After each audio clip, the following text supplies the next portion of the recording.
Hello and welcome back to my another tutorial. In this tutorial I'm going to share with you how to set static IP address in your Windows 11.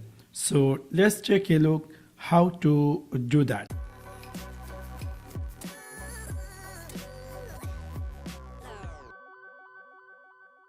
Maybe somehow or some cases you want to set manual IP address or static IP address in your Windows 11 desktop or laptop. In order to do that, it's really very easy and simple. You need to go in your Windows 11 search bar and type here CUNTROL, and then you're going to find here control panel. After open this control panel, you're going to see a screen appear just like this. You need to click here network and internet.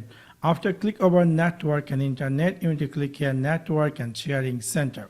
After click over there in the left side, you're going to find something say change adapter setting. After click over there, you're going to see the Ethernet. Just right click over on it and then click here properties. And then you're going to find something say Ethernet protocol version 4.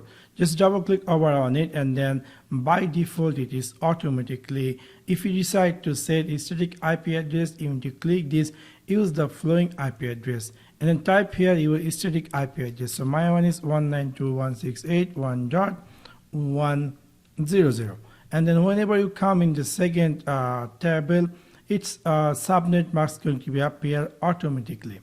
Then go here default gateway, just type 192.168.1.1. This is my default gateway. This is my subnet. This is my IP address.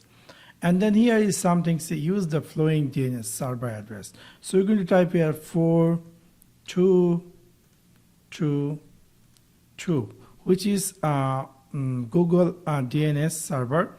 We're going to type here alternate DNS server 8888, and then we're going to type here OK and OK. Now you can see I had successfully set static IP address in my desktop or laptop. You can see that static IP address. Just right click over on it, click here status, and then click here details. You're going to see just now we had set our static IP address in our desktop or laptop. So in this simple way, you can easily set static IP address in your Windows 11 desktop or laptop. So that's for now. Thanks for watching my video. See you next one. Peace.